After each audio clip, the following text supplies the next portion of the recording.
Wait. I apologize. I have girded my loins. I'm ready. All right. Yes, here we go. Hey, all right, good. Hello, everybody. Michael McGinnis here with the Ripple Effect. You see, I'll be pretty busy tonight. I'm in the John, but we've got a great panel out here. And Dr. Kevorkian, watch out. You know, we're either going to challenge you or save you in our conversation tonight. A tough one, which is what life's about, right? Sometimes you got to confront these challenging topics, and it's on generally termed physician assisted suicide, or do we and can we make that choice to end our own life? So I'm going to kick it off and let Richard start it, and let's see where we go from here. Yeah, and the majority of what I know, like a majority of everything I know, came from Tom Sawyer. And what he says is, yes, we can, but what are the results of that? In his words, that suicide is the worst thing free will allows us to do. In the words of, let me see, I got notes here. I keep my mind straight here. And Rudolf Steiner says that when you read his name, it sounds like you should pronounce it Steiner, but he himself pronounced it Steiner. And in a suicide, in addition to suddenly feeling hollowed out, you are left with an intense awareness of what drove you to suicide and the absolute understanding that you can no longer do anything about it. That you are just left in that state of full awareness in full intense awareness of why you're there, and you can't do anything about it. Tom said the very first suicide kind of took God by surprise, and God had to invent a method by which a person who had committed suicide could could there could by from that point could balance their karma.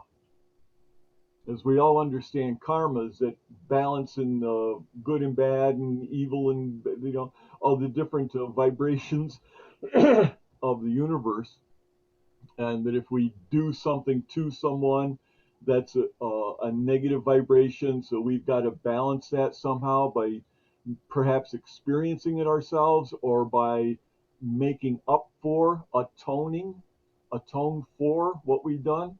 And with the concept of suicide, you have you have by your own free will removed yourself from the three-dimensional world. The three-dimensional world works as one large, Tom would say, mixing bowl.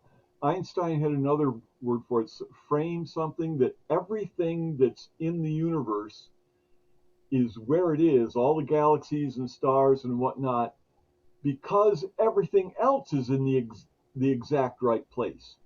You that they're all connected with some kind of framework, and that extends down to us. And the process of being in that framework, there are arrangements for birth, there are arrangements for death, there are arrangements for actually killing someone else. You carry that responsibility, that karma, but by your own free will to remove yourself from that, that carries a pretty heavy karmic responsibility with it. The just in Tom had a way of describing that in quantum mechanics, which I'm not good enough at to be able to explain. But it does create that sense of a vacuum, an energetic vacuum. So it's good, not a good thing.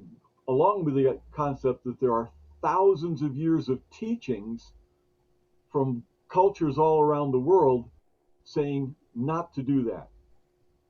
For us to look at it and go, well, I can decide to. Yes, you can decide to. but should you? And one of the things you can look at with that. Now I'm just looking at suicide right now, not physician assisted, but just suicide itself. If you look at there was a guy, I've forgotten his name right now, who jumped off the Golden Gate Bridge and is one of like 5 people to have ever survived it. Busted him up something terrible, but he survived. And he has now devoted his life to stopping suicides. He was in such a state of mind to try and do that. And he said the instant his hand was no longer able to grasp and hold himself back on, the intensity of the feeling of regret was overwhelming. He just knew instantly right there that this was the wrong thing to do. He shouldn't have. And he managed to survive and is devoting himself to stopping suicides. And he was instrumental in getting a net put underneath it so that people would be less likely to jump. You know, if someone goes there and looks and sees the net and goes, well, maybe tomorrow, then maybe they'll have a chance for something to change in their life and they'll work their way out of being a candidate for suicide. So that's and there's a subset of suiciders. Of all the people who think about suicide, most of them are a call for help. It's angry or an anger of some kind, or a call for help. I'm stuck. I don't know what else to do.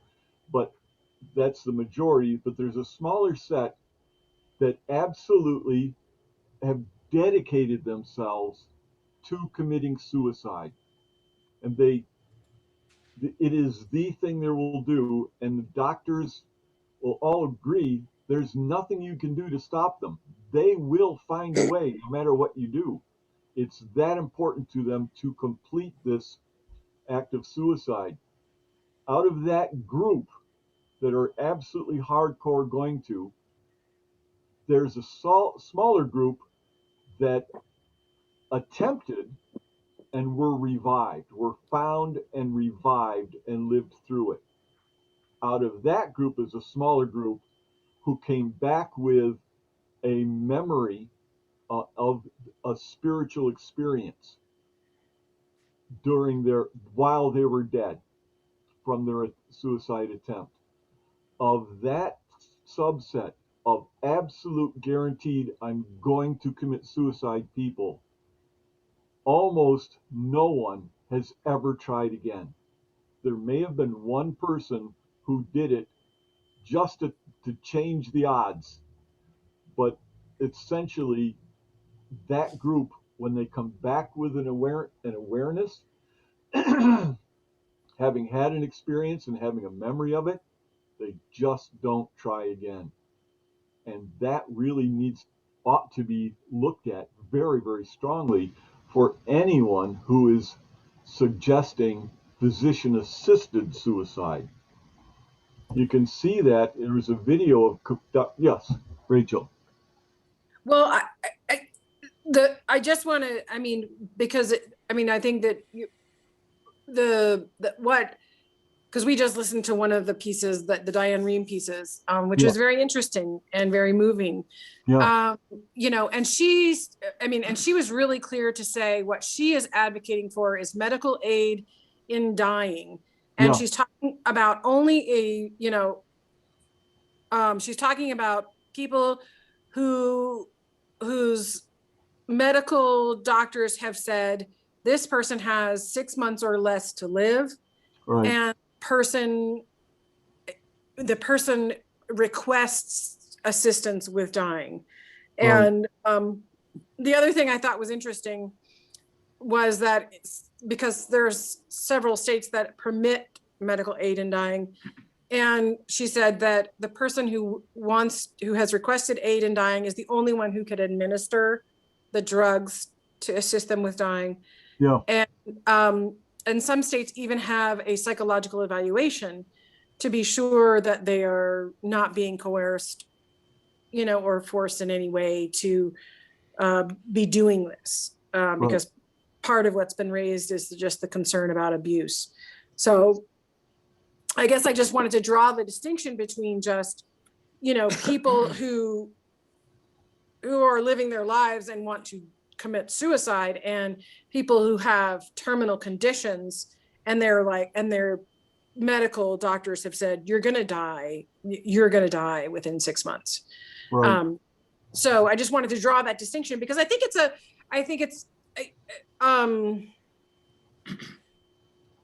it's valuable. I mean, for me personally, I'm not sure that I'm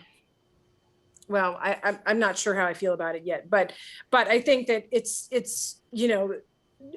having it be narrow to that group of people who are like, they're terminally, something's going on with them that indicates that they're going to die within 6 months.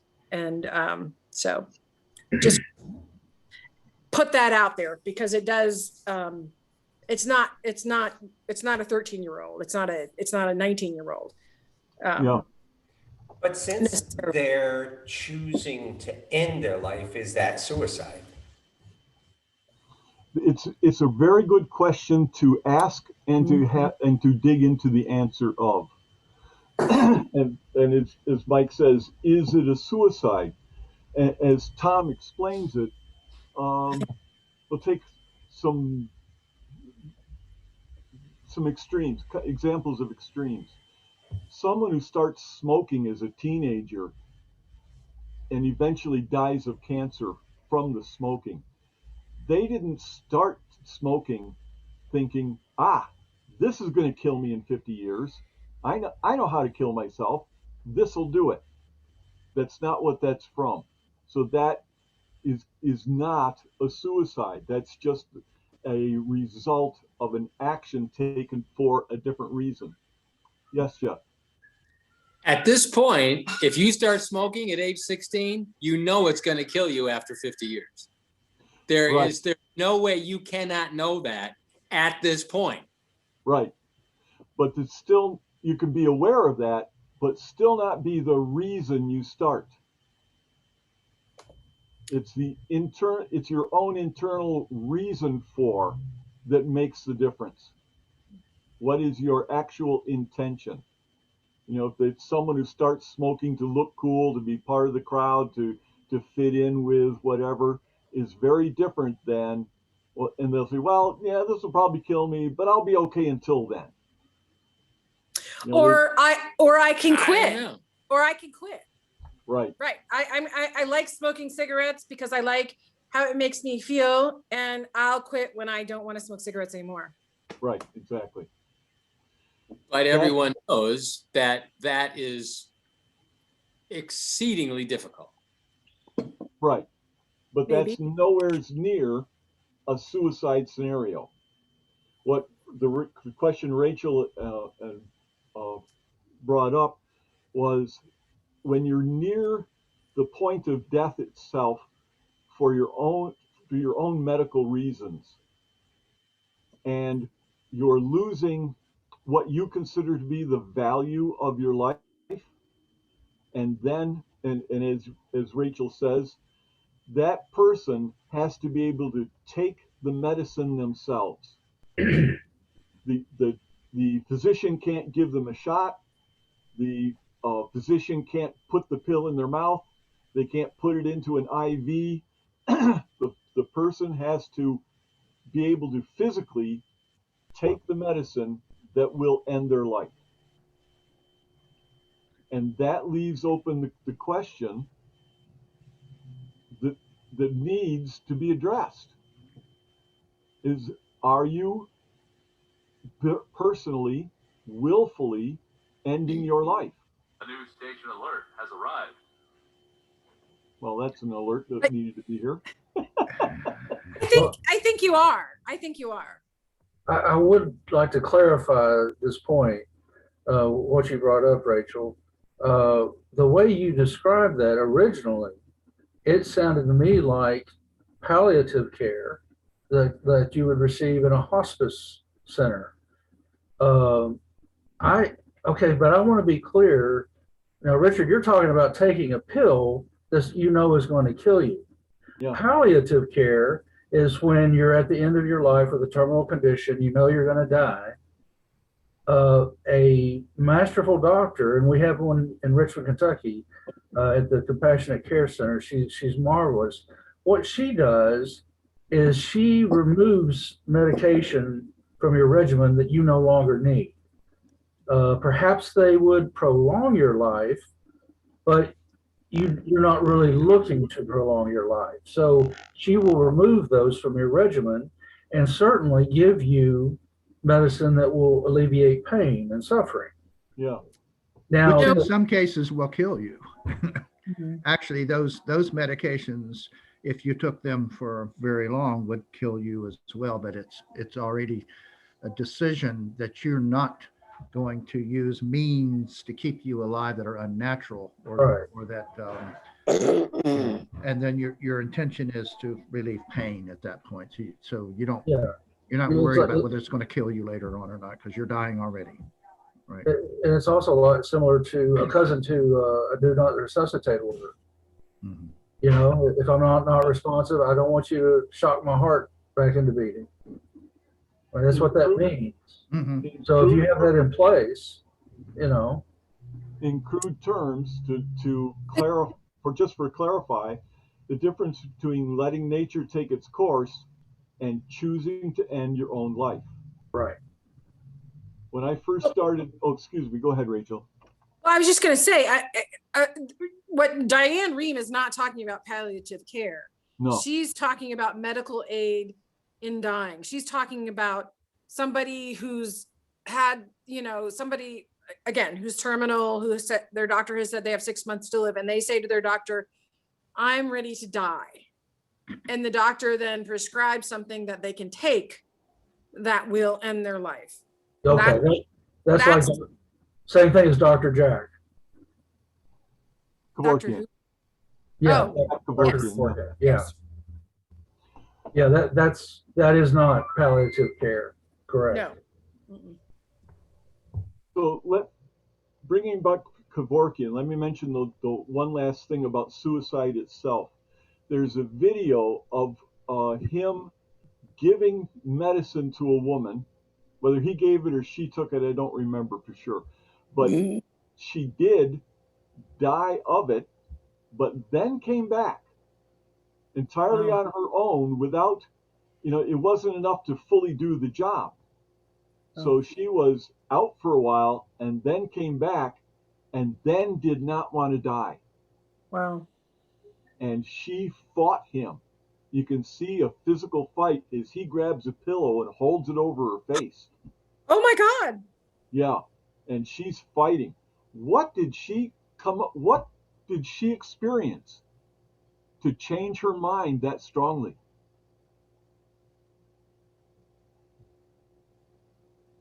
Which comes back to something that Diane Rehm stressed, is that it's an individual's choice. It's not the choice of the doctor. It's not the choice of anyone except that individual. So if she comes back and goes, I don't want to die, the doctor's position is not to hold a pillow over her face. Yeah, right. The doctor's job is to then go, okay, you've obviously clearly withdrawn your consent for this process, and you don't have, and besides, she would have had to put another pill back in her mouth. Yeah. And she was clearly not going to do that. Right. So again, that needs to be stressed, is that she was talking about someone taking absolute responsibility for where they were and the decisions they were making. Right. And the But point that's important, excuse me just a second, Rachel. Yeah, go ahead. The thing that's important there is when you're making that choice, how much information do you have? Right. Informed consent. An informed choice Yes. of your own. How much do you really know about what this will mean to you. The example you gave of the guy on the Golden Gate Bridge, you said the very second he let go and could no longer haul himself back in, he knew he had made a mistake. Yeah. You're saying everybody who's had the near-death experience with the full intention realizes that it was a mistake. I don't know that. I think it should be addressed. Yeah. Now, go ahead. Now, Diane Rehm talked about her husband. Yeah. Who was not in a position to get any kind of medication. So his choice was to do the only thing that was left to him, which was to stop eating and stop drinking. So A, is that a form of suicide? And B, when Diane Rehm came to see him after he had made that decision and was moving ahead with that course, and this is a pretty close paraphrase, he was radiant. Yeah. He was joyful. Yeah. In that he was like, I've started this journey. So who's to say? That's the point. Who's to say? Well, but not eating and drinking. I know firsthand of this because both of my parents had Parkinson's, and they got it at the same time in their life, and they died within a few months of each other. In my dad's case, he had to stop eating because he was aspirating, and a choice had to be made at the hospital because he could have had tubes put in, and he would have been fed and would have stayed alive, quote unquote. And at that point, the question was, and the doctors agreed, and my dad agreed, and everybody agreed, I don't want that. That's not how I want to live. I enjoy eating food. I enjoy, that's my quality of life. I don't want to be kept alive that way. So my brother and I took care of him because we basically, he went into hospice care at home, in his home, and starved to death, and didn't drink anything, and so it was several. What should I say? I forget now the number of days, several weeks, Yeah. month or so that it takes for death to occur. And during that time, many things happened for our family. Um, it was a revelation for all of us. There were things that happened both for my brother and I who took care of him. And I think I shared one of those stories when my dad was dying. We close to the end. We thought he was saying, "Help me, help me, help me," like that. And I got down really close. He could hardly talk. And what he was doing was singing a song that included the word "help me, Lord, to live each day in such a self-forgetful way that when I take my last breath, my thoughts shall be of others," or something like that. It was a hymn that he had learned, and I had to look it up because I'd never heard the hymn. And so I figured out what he was saying, found the hymn, and recorded it and learned it, because it was very, very special. Even in his dying moments, he was thinking of how he could help somebody else. Yeah.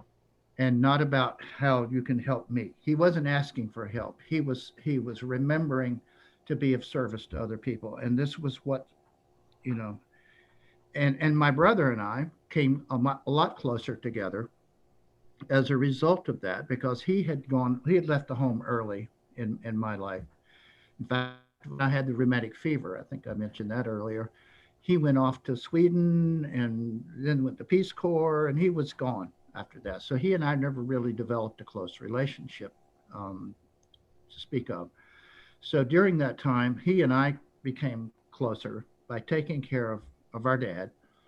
And it was remarkable. It's not something that I would want to do. But there was something about that process for us as a family that was healing. Yeah. Yes. And his willingness to suffer. And so suffering is something that we have a hard time with in our culture. and I think that's a part of the discussion here. Now, when my mom lost her husband, she took care of him until she couldn't. And they lived in a an apartment in Christiansburg, and she was going and going and going, and she had Parkinson's too, and she got shingles, and her head was all covered with shingles. I mean, it was terrible. And so when he died, um, she just fell apart, and she didn't have anything to do anymore. She wasn't taking care of him, and started start to have coming in and out of reality sometimes, and so she started having all kinds of problems, and then we were taking care of her, but her care was very different because she was really just going. I mean, she was saying things that weren't natural for her. She was getting rude. She was um, getting paranoid. A lot of these different things, and it became too hard for us to take care of her at home because of all that. So she ended up in a nursing home or an assisted care facility because nobody in the family could endure, because she wasn't starving to death. I mean, she wasn't passed out. She wasn't in that submissive state. And so that was very challenging for us on a very different level because we had to endure this person who was not like herself, and that was, and it was stressing all of us out. So she went in there, and then she stopped eating and and drinking, and she thought people were trying. I mean, she was paranoid. But on the other hand, I noticed a few times when I was trying to get her to eat, because it was like in this case, I was trying to make her eat. With my dad, we couldn't feed him. Yeah. So in her case, she started saying, well, it's, I can't eat right now. Or she would take the food and she would stuff it away someplace, or and she would not drink the water. Mom, you need to drink water. You're dehydrating. You're going to go downhill. And so I have a feeling, because she knows, she was smart enough to know that if you stop eating, you'll die. You won't. And we were all forcing her to eat. We were, come on, Mom, eat, and feeling guilty, um, in some sense or another, that she wasn't, because maybe how can I get her to eat? So I was with her on the last day that she was alive. It just so happened that I had the day off, which I rarely have because of the work that I do. And she was there, and her legs started to turn black, and her feet. She hadn't been eating. She was withering away. And at some point or another, it was clear that something is not right. I mean, well, it was a matter of time anyway. And then she started saying, "I'm scared. I'm scared. Help me. I'm scared." So she was aware at that point, then, I think, that she was beginning to die. So the result then of her not eating was coming to fruition. And Right. so we got the people in the care facility there, which was very unusual. She hadn't already been in the hospital, but they kind of knew, what the situation was with her. And so she was rushed off the hospital, died 30 minutes later in the hospital. And I was with her, and I was able to say the things that I know to say, which is, you're okay, you're going to pass, this is her passing, and you'll see the light on the other side, and I'm with you, and we love you, and, and talk to her even after the point at which they declared her dead, because she could still hear, Yeah. as we know. So I was able to be with her. With my dad's, he, my brother was taking care of him in the middle of the night, and it's kind of reminds me of Diane Ream's story, where she said, "Well, I'm going to go home and I'll be back." And he went to go take a rest. He had been with him all night, And while he went in the 15 or 20-minute period that he was not there, my dad went out because he, what do we know? But he probably didn't want to, he wanted to do that on his own, in some form or fashion, spiritually, his spirit. So 2 different kinds of deaths, same cause, by starving to death. But my mom's felt to me more like a choice that she could have eaten.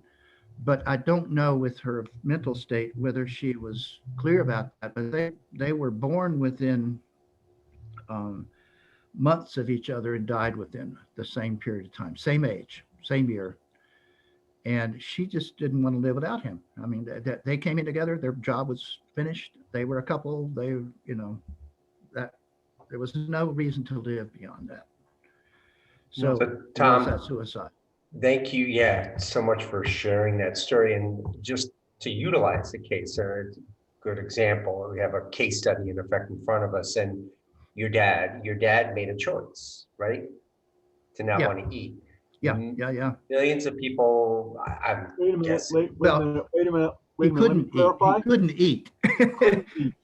Couldn't eat. The only way he could stay alive was to have tube down in his stomach. Okay, but he made a choice not to have that. Right. Right? So Right. that's, to me, is that the same thing as a choice? If he could eat, But not it to is a eat, choice. Yeah. right? Sure. So it's a choice. And So I let me think, offer. bear with Let me me just one offer. second, and then I'll give it to you. This is just to expand on it, is that, many people felt like complete these living wills, or I forgot what they're called, but they're to spell out end of life and to spell out that I don't want to have artificial means, right? Mhm. So then they're making a Right. choice earlier on. I'm one of them. So am I choosing suicide in effect by not having it be natural or whatever way? Sorry, Richard, go ahead, jump in. Yeah, I just wanted to clarify that. In the choice Tom's father made was not, I will do this and it will make me die.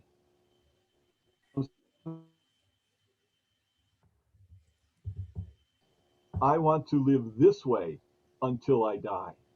Mhm. Well, It's a dignity of death. We talked about dignity of life, but Well, it's a choice. Here's how I choose to live. I choose to live in a normal fashion where I can eat food. And what's the quality of life, which is what the doctors talk about when they're helping you make that decision. They talk about the quality of life. And so, and the doctors are, I mean, most of the doctors we talk to, and in most cases, the doctor will encourage you to, when they're helping you make the choice, because we had to make it together. And my dad was fully conscious when he made that choice, but he made, when you make that choice, like Mike, you made yours, you've already made yours. You've already said, well, if I get to the point where I can't stay alive without a tube going in me and me sitting there being a vegetable or having to eat this way, I'm choosing that's not how I want to live. And so you make that choice early, many people early on before they ever get to the point where they have to. But at the same time, I've made a choice to end my life under these circumstances. wait, that's the difference. That's the actual difference. That intention.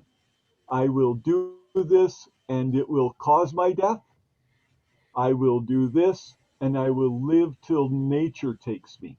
Mm-hmm. That's where you split the difference. Yeah. That's splitting a gray hair. I don't think that it is, because, okay, so,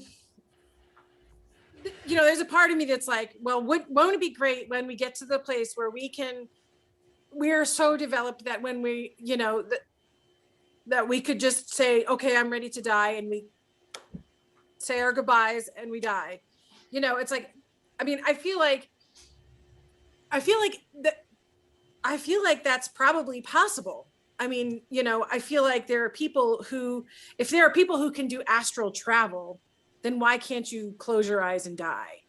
I mean, Yeah. it just, so, I mean, so, and it's also, there are like people who can live on prana.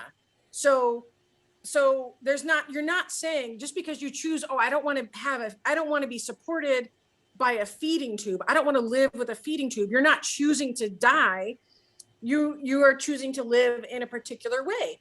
And maybe I don't know, maybe you will live on prana.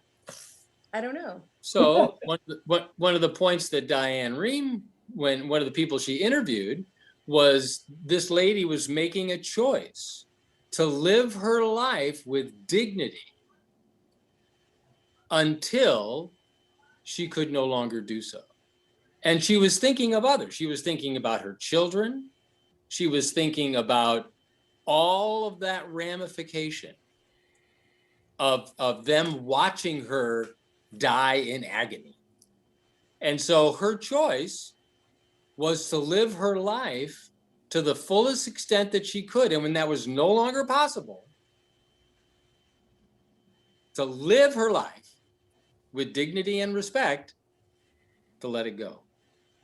What's the difference? And what's the difference between a drug, if we're going to believe that the universe, that God is everything, then what's the difference between I'm choosing to not eat anymore, and with all due respect, which is a choice, I'm choosing to die, versus I'm going to take this particular chemical, which is a product of divine intelligence, to end my life. Or I'm going to live my life to the fullest extent possible, and then I'm going to take this chemical because it will ease my pain and suffering. I will close my eyes and I will enter the light. What's the difference? The difference, good question. That really needs to be addressed. And what we find, if you look back through, from what Tom says, I have not, thousands of years of teachings, and what Tom says, and what people who have ended their lives say, you don't enter the light. I have a hard time with that, because I understand that. I hear that. Let me finish then. Let me finish. If you willfully, by your own will, choose to remove yourself from the physical world, that's very, very different. You have a karmic responsibility for removing yourself from that. just like I have a karmic responsibility if I remove somebody else from that. But it's a different. That's a heavy, it's all heavy karma. But if God, if the divine essence is nothing but love, yes, has no ego, right, which means they're not going to punish you. You're right, punished from an ego standpoint. right. So if that's the case, then how can God deny you entrance into the light? I don't think God is denying. I think you're denying yourself, and I think that's the difference. I think you're taking. God is all forgiving. Let me answer that. Let me answer that. You can't. It's impossible. Yeah, I have an answer. Let's hear it. God is all love.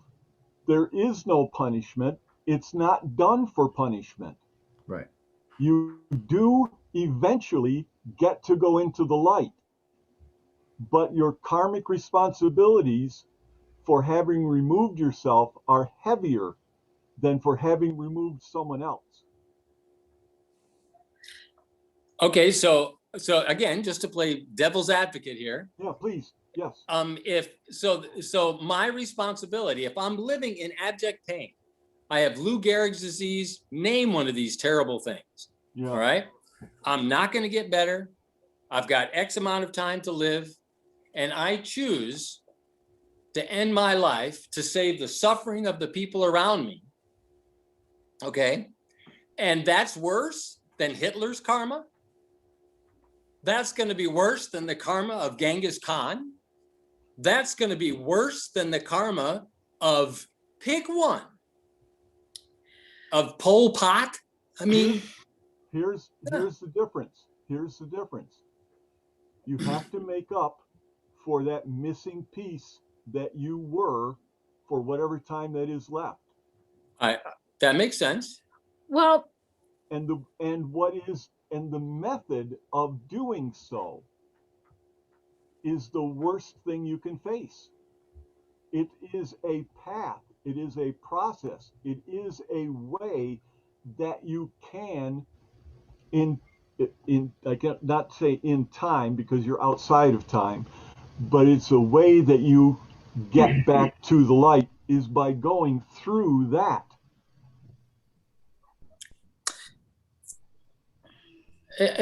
Again, it's like taking something and I have a hard time getting by this piece that God is all loving, compassionate, has no ego. There's nothing, it's just an embrace of loveness that we can't even comprehend. Yeah.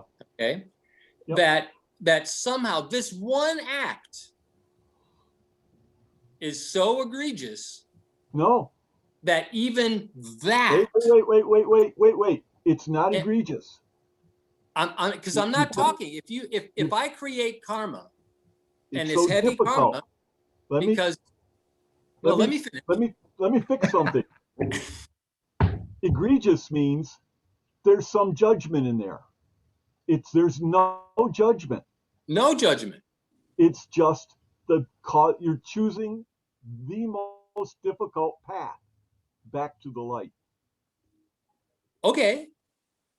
And that may be having to come back and deal with the karmic consequences of my actions. That makes absolute sense. All right.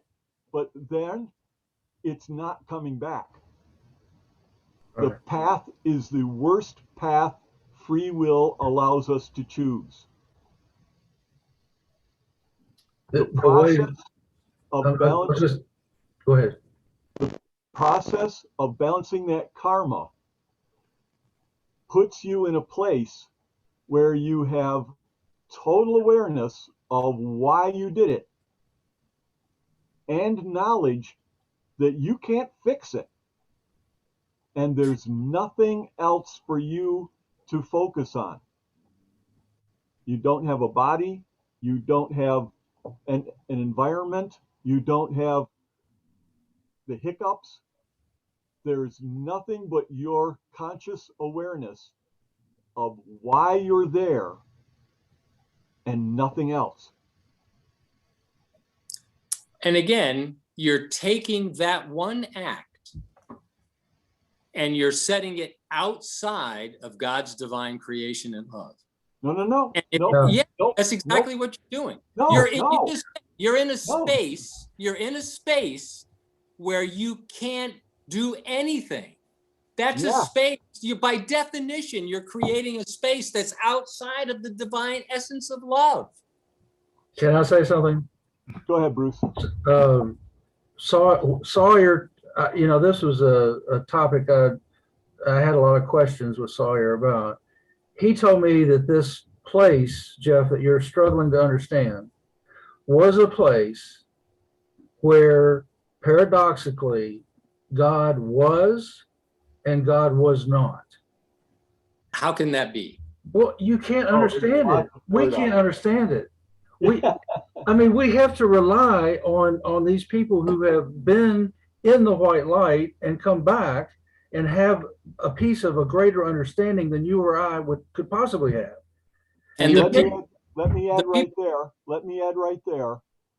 During his NDE, Tom was put into a scenario as if he had completed a suicide. He's the only person I've ever heard say that. For the purpose of his learning, he was placed into a scenario as if he had committed suicide. Only for a pink blit of a second, but it was eternal. That space is an experience of eternity. Even though it's like, there's up. If you're standing outside watching someone else, it's like, gone back. but the experience is absolutely eternal. So And let's, it's not a punishment. It is the way to make up for having removed yourself. So that That's you but can get it. I'm sorry.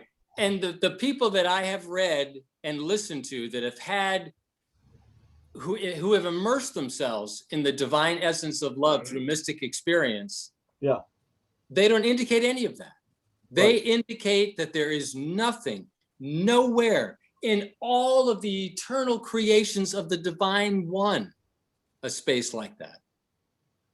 None of them have reported that. Not that I've read.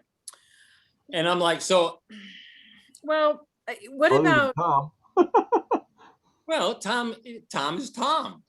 Yeah. You know, if I'm going to talk about all these mystics throughout the all ages that have not reported that.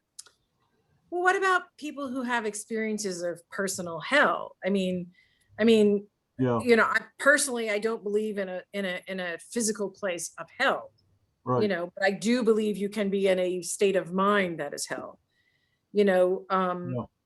And so I'm just like, is it possible that someplace like that can be of our own creating? That is pretty much what it is. so let me ask a question on it, just related to that point. So did Robin Williams commit suicide? I mean, if you were to follow some of the latest discussion, there's talk about the illness, the brain issue, whatever. And again, I don't remember specifics, but the brain issue that created this absolute intense pain. So did he commit suicide? I don't know enough about it to know. So the question is whether you're in your own, whether you're thinking clearly or whether you're really making a conscious decision to do something. Is a person ever in a state where they're not themselves to the point where they would make a decision like that, where they were just so distraught that all they could do was, you know. Right, but doesn't that describe so many people as they're jumping off the bridge, right? That I'm they're sure it in this does. state of it. And see, that's what confusing now, just another angle sort of throw in one of the arguments, you know, in favor of the dying with dignity, physician assisted suicide is that we already do this. And to do this relates to the example of we put animals who are suffering, our pets, to sleep. We are choosing to end their life, right? And that's out of a love and compassion. And so I've had to do that. I have chosen, I've chosen to do that with several pets. You know, did I commit murder, you know, in that case by choosing to step in and ending their life prematurely without the pain and suffering? Was that the right thing to do? Because when we're helping other people, we are in effect helping to, just like we do with pets, put them to sleep. But yet in the put to sleep, we see it as humane, we see that it is good, and we see that as loving. So this is where I see all these gray areas emerging that keep me, you know. Yeah, may I? Yes. Yeah. The difference is that the human soul is different than animal souls. We instinctively understand that to put an animal out of its misery is a kind and loving thing, no matter how hard it is. We also instinctively understand that we should cling to life. That if someone is within 2 minutes of dying, you're attending to someone and they're laying there and there's nothing for you to do but be with them, and it's within 2 minutes of dying, and somebody walks in, gives them a shot that causes them to die right then, you can feel the coldness of it, that it turns life into something mechanical. We instinctively understand that shouldn't have been done, but we can intellectually talk ourselves out of our instinctive knowledge. But that's, but isn't that what you're doing with pets? And that to me is, if the intention, Again, if the intention Pets is have a different, love, animals have a different soul. but see Animals have a that, group Richard, soul. that's where what I do, and I really appreciate this banter. So all of a sudden, like, this is, I go back to this previous conversation. Okay, so there's a rule, all right? Animals are different. Okay, why, where did, nobody taught me that. So what if I didn't, you know, now what are the rules in effect about this? Because there's so many people, you know, jumping off a bridge that don't know that rule, that haven't had a chance to talk to Tom Sawyer, or us helping somebody, giving them that pill or whatever. If we're doing it out of an intention of love, you know, as to me, that's all spiritual. That's the primary reason we're here, to end somebody's suffering, you know, God, or if I'm doing it to myself, to end my suffering out of my own compassion. That's why I have a tough time understanding The where are animal's these not, rules? the animal is not making the choice to die. The Right. animal is not choosing suicide. Yeah, there's no animal that's ever committed suicide. Right. They live naturally. But we do that out of love and They compassion. do want to live. They try to live as long as they can. But we do that out of love, as we would help somebody else who is requesting to be dead. Right? So that's the part, is where are all of these rules written so that I can go figure out the answer? Because I guess when I broadly put it under the intention of love and kindness, that I feel okay. I feel okay that there are these things that, you know, we challenge ourselves on. Are these all man or humanity's rules that we're talking about, or what is it? That's where I get confused, because I tend to try to keep it simple and spiritual. The Kismet is if it's done with the intention of love, then it's okay. I mean, I just think though that, you know, one of the things that was really haunting for me in listening to one of the conversations with Diane Rehm was, you know, this mom who had terminal breast cancer that had metastasized. They had given her the diagnosis that she was going to die within 6 months. And she wanted the ability to medically end her life when she wanted to, because she didn't want her 12-year-old to have to watch her die in agony. And I just was like, how do you know what your 12-year-old's response to that is going to be? You know, I just think that it's presumptuous to think that you're going to save your loved ones from the agony of your death. It's like, well, that's the thing I experienced with my dad. I mean, we would have lost that experience if we just like, okay, let's just stick him with a needle and he'll be gone. There were a lot of things that happened in that suffering and in that grieving that was a part of life. Grieving is part of life. Death is part of life.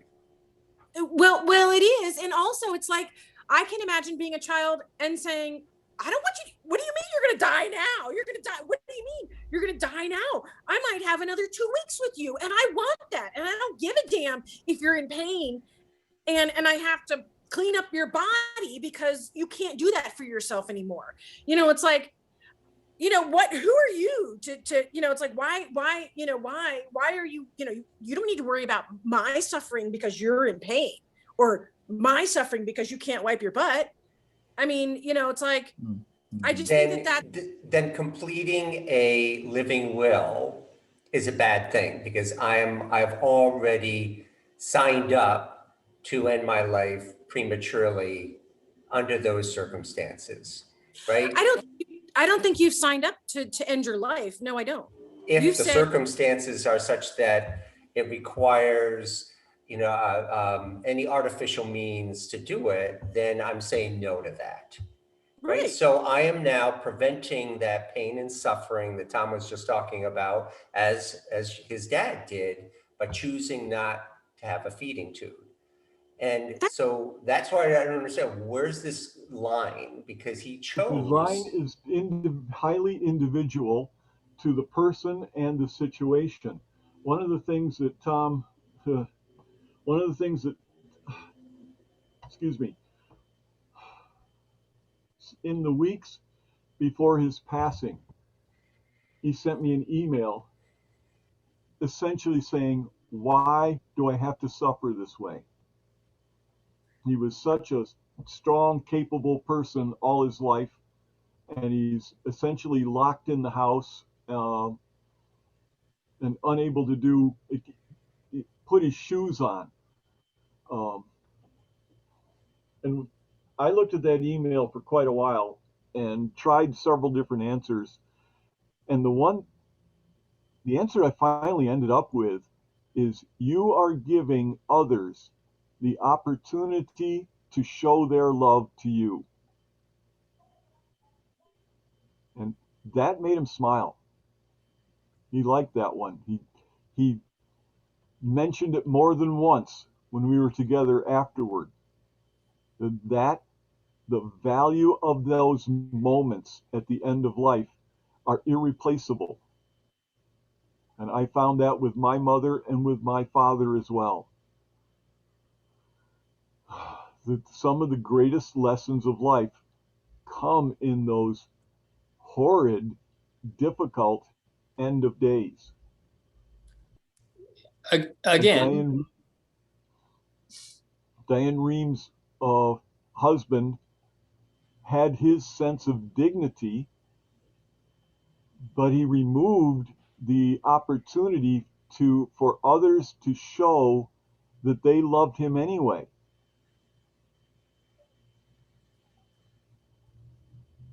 well, then just to play devil's advocate, Yep. so it's worth that suffering, and who knows what the pain is that people are experiencing. It's worth putting them through that pain so that you or I can have that experience. That's a really heavy thing to lay on someone. But isn't that life? Isn't that the whole thing? I mean, aren't we all if you believe in some greater order of things, isn't that everything? It's like, why, couldn't you ask that about any terrible or hard experience that you have in your life?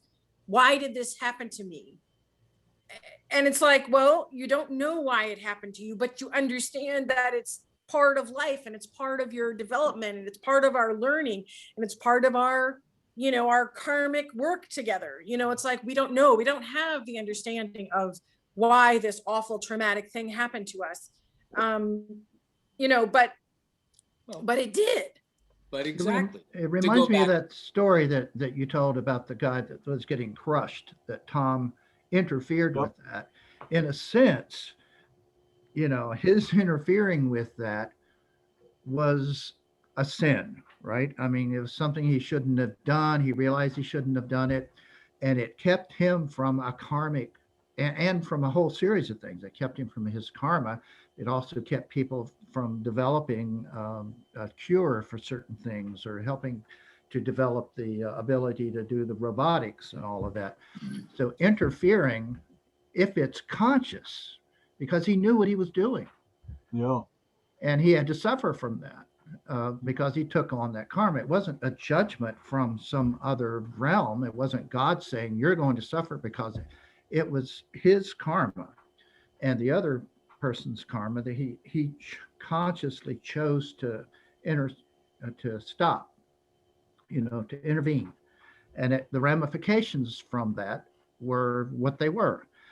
And the grace came eventually, as it will. I believe in grace, and I think that that's the point where love, and it did have he was able to have an intervention on his behalf, in love, to help relieve some of that karma. So certainly God is I think The point at which grace intervenes, I mean, there are circumstances that Tom talked about with Father, was it what was the Padre father's Pio. Peel, who was able to help people who had suffered, who had committed suicide. Yeah. He was able to intervene with that. And, but it's not for you and I or the average person to do that, to pray for, to try to go into that, because you do end up with this karmic situation where you turn things around. I think that I think Tom said something about you're in that state until the end of time. And of course, there is no time. So that's the conundrum. That's the tricky thing about this is now if we all get to the point where we enlighten ourselves and we get rid of this whole thing about time, then all these people are going to be freed up, right? All these people who have committed suicide, and who knows what goes on the other side? We don't. There could be guides and teachers on the other side that are helping these folks that we don't know about.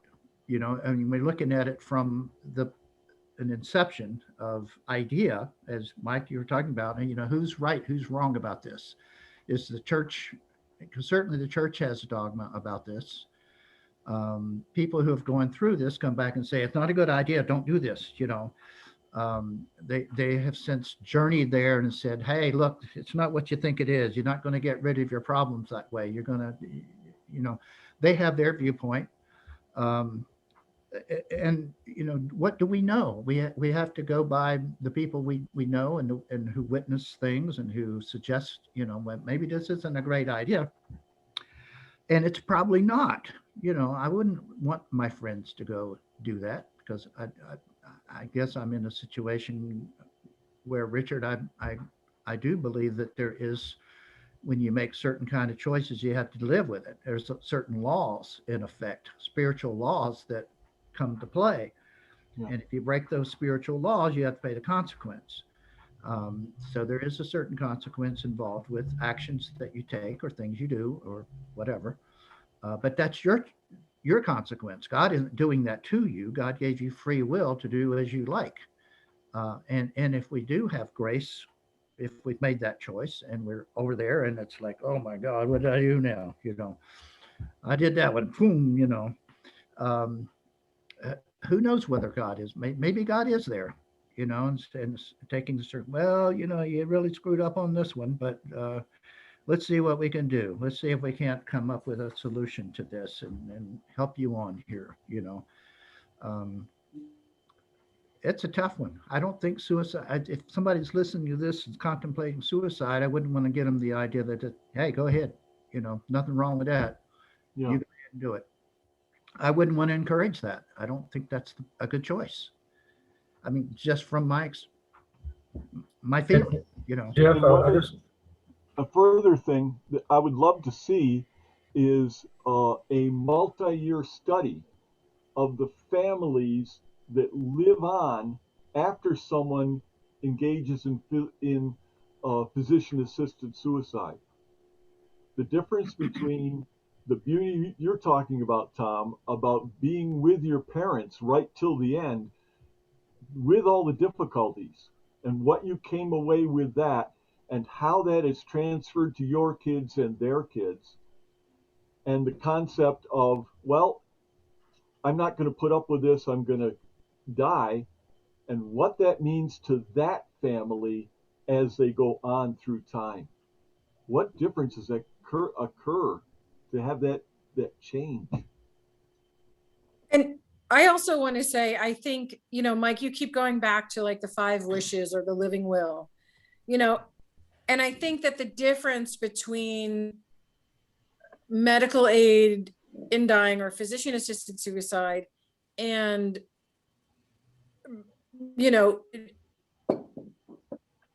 making a living will is that in the living will, you're making choices about medical treatment. And effectively, if you're saying, and if you don't want a feeding tube, then you're refusing medical treatment. And I don't think that that means, I don't think that means you're choosing dying. I think it means you're setting out what kind of medical treatment you want to receive. And letting nature take its course. Yeah, So we didn't used to have these options, and in the old days, people just died. They were 30 or 40 or 50 years old and they died of cancer, or they died of a heart attack, or we keep people alive a lot longer than what people used to. People would die of natural causes more often. But it Now, was if you die of also natural, it was also common that you see stories of this I've seen is that cowboy, the army person, they're shot, they're bleeding, they're dead, and they plead, hey, just shoot me. And they used to just, like a dog, go out there and shoot them in the head. So to put them out of the misery, their request, right? So is that an example of like physician-assisted suicide? There's a person asks somebody to shoot them to end their life. Does that also fall into that bad category? it gets touchy and touchy. I immediately don't have an answer for that, but I want to answer Jeff's earlier comment that there's nowhere that God isn't. And yes, and the explanation that comes to mind for the suicide scenario is they are held within the arms of God, within God's heart. They are absolutely under God's care and control, but they don't know it. That can be how God is there and not there. That God has provided this situation for them so they can clean up that karma of having removed themselves, and he will bring them into the light eventually. But while held there, they don't know God's there. You mean like most people live now? Very much similar. True. But we have stuff. We have bodies. We can put up even fake backgrounds, and we can get a toothache, and we can shave, and we can look at clouds, and we have stuff around us. We have people we can interact with. In a suicide scenario, there's nothing but the awareness of what drove you to it, and that you can't do anything about it. And also, Jeff, I appreciate what you're saying about the mystics and all these different people that you've studied. We know Tom. We know that he had a near-death experience, that at one point in time he was in total knowledge, and he came back without total knowledge, but he has some ways of accessing information. He had a core NDE. And one of the things he said was that everybody who's born has like a contract with God. Yeah. And we're committed to this contract to live a certain length of time. And what somebody else does has nothing to do with you. If you kill somebody else, you're just doing their karma or whatever. But if it's you, if you end your life prematurely, you're breaking your contract with God. That's what you're the most responsible for, not anybody else, just yourself. So it's nobody's karma to commit suicide then. It's that never karma? Is it never karma that a person would commit suicide? I'm not sure what you're saying. I don't Well, know. if karma affects everything we do in some regard, is karma always outside the realm, or suicide always outside the realm of personal karma? If your karma, would karma ever include suicide? I guess is the simplest way to say that. Was someone ever born for the purpose of committing suicide? Correct. Tom says no. Right. Well, I think that's, Well, and I got a couple of points. We're choosing to believe Tom Sawyer. Right. Mhm.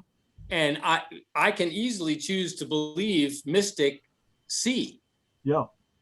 So again, to go back to Tom's point, who knows? Now, the other piece is, okay, I'm watching my loved one die. I'm watching them suffer intense pain and agony. Now, who's to say that I get together with my family and the decision we make as a family is to help this person end their own suffering? Who's to say that that is better or worse than us sitting there and doing whatever dance we do, watching them suffer and die? Yeah. I think we're making a decision that I don't think we're in a position to make for other people.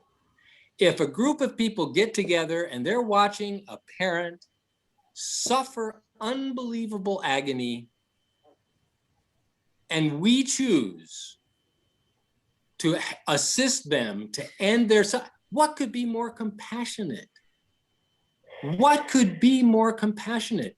And then as a group, we move on through life knowing that we took care of this person who did their best when we were little kids to alleviate our suffering. So Jeff, are you saying as a group, as part of the family of the suffering family member, that the group is deciding to end the life of this person? That's what it sounds like you're saying.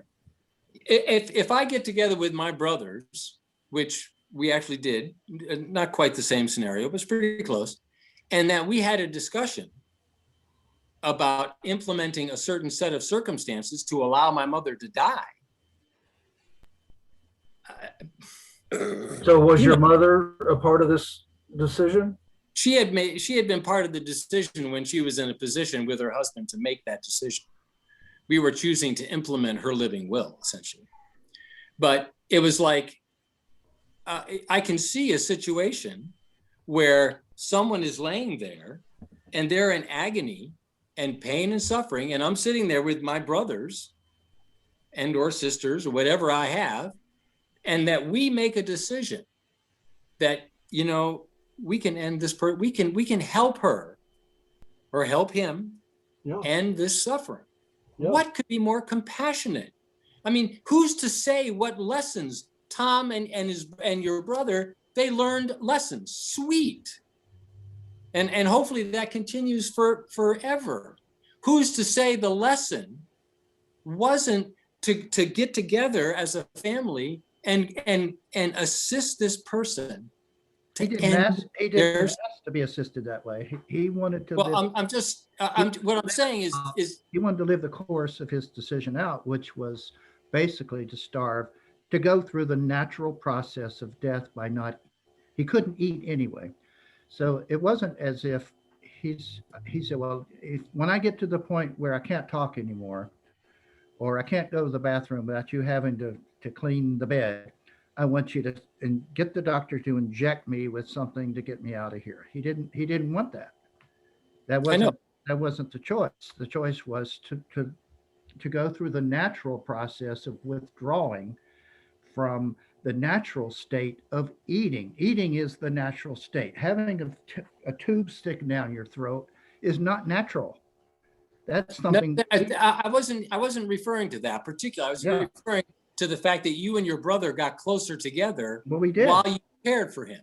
We did. So who's to say that I get together with my brothers and we go through the process to then going, you know, dad, mom, whatever, that, and they're in between their agony, they can still make a decision, and we can go, you can request this. Yeah, but that's your family's decision that just didn't enter into our situation. Well, I'm not saying it's wrong. Exactly. What you're saying is wrong. Who's to say that the process I go through with my brothers is any better or worse than the process you went with your brother? Yeah, I'm not thinking that it is. I mean, that's you and your family. And if your mom had said, when I get to that point, I want you to stick me up and get me out of here quicker. I'm not making a judgment on that. But I'm not talking about injecting something. Yeah. I'm talking Well, about, whatever the means would be for you to yeah, have them in whatever, early. assistance could be given at that point. It's just like, because, Richard, you've said, well, who's to say this person's laying there in agony? Who's to say that the process the family goes through doesn't have some wonderful repercussions? Who knows? Maybe they tear each other apart because they can't come to a decision because this person's in agony. Yeah. I'm like, who's to say? We are not in a position to say. I'm not. Well, not I for can't somebody make that else anyway. for anyone else. Right. It's Cannot. you can say for yourself, and I think our role Exactly. here is to help people make a decision, to help them make their own decision. We're not trying to tell somebody what they should or shouldn't do. I don't think. I hope not. I think we're trying to just give some of our experiences or some of our insight about what would be involved in making that decision. What Right. Thank and helping you make that decision for yourself, without a judgment on who's right and who's wrong. Here's some of the possible scenarios. Here's what Richard might think about that based on his experience with Tom and what he said. So it's advice, it's like insight. Mike's advice might be different. Jeff, yours would be different, and Bruce would be different. I'd be different. But, here's some information, because most people don't have good information. They don't have a conversation about this stuff. And so I think that being open and talking about it gives us the opportunity for people to start thinking about it. And that's what Exactly. Would 100% agree. Yeah. And the other piece of that is, can we do that without a hint of this is the way it should be, or without a judgment? Yeah. If you make this decision, God bless you. If you make that decision, God bless you. Can we do that without demonizing this person who is in clear distress and agony? Because I agree with you. I totally agree with you, Tom. So Richard, if you mind going, then we'll have to close this out and figure out how we want to go from here. That's exactly what I wanted to say. I have another Zoom to go to that starts at 7:30, and I think this is a pretty good place to quit for now and pick up at another time. I would Seem reasonable?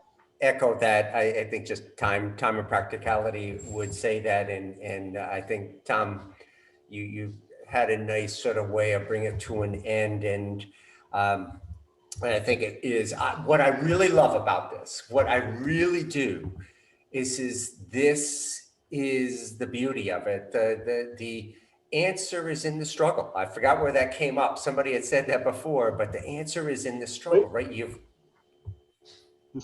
At the time, the conversation was the struggle is the answer for that moment. But in this, the struggle may have the answer in it. Yes. And what's good here is that we are representing the struggle, right? We've characterized a lot of the struggle here with the views and the points and the experiences on this. And I think what was hard at times is separating suicide from physician-assisted suicide. And I think we did a good job of bringing it to specifically that topic, because suicide of jumping off a bridge, would be worthy of another conversation. And it's something that I would love to explore more of that, because, we did experience that as a family. My brother did commit suicide. And so, firsthand experience of going through that and looking at it, and challenges and questions, the survivor syndrome, and all of these elements there, and knowing the pain he was under. But I think that was separate from here, which is, do we assist, and what is, the considerations that I think Tom said, the food for thought that we're putting out there when these real life conversations come up. And to me, the beauty of it is that we're role modeling what we should be doing as a society, as humanity. Yeah. And that's talking about this stuff, whether it's the pandemic and whether we wear a mask and we should take a vaccine, to how we should govern, how we should lead, to the global warming, all of these elements up here. What did you say, Richard? The struggle is the answer. How did you say it again? In the previous conversation, the struggle was the answer itself about whether you are unconditionally loving or not. The struggle is the answer, right? And in this situation, the struggle may lead you to an answer. Right. Good All way this to put stuff it. needs to be addressed. Jeff's questions and comments were essential to be looked at. Well, and that's what I appreciated, the fact that we were not all singing from the same hymnal, right? We had our differing points of view, which I really value. That's diversity today, right? So important that we exercise these thoughts and we have these challenging conversations and we come to grips with these fine lines and, okay, whose rules is this? And the confusion, all of these elements that we're really a part of today. So, and thank you for that. With this, we'll conclude today's session. Guys, hang on. We'll have the chance for our own closing words. But thank you. Thank you for participating in a very challenging conversation. It's all a matter of whose cup are you drinking from. Well said, Richard. Very good.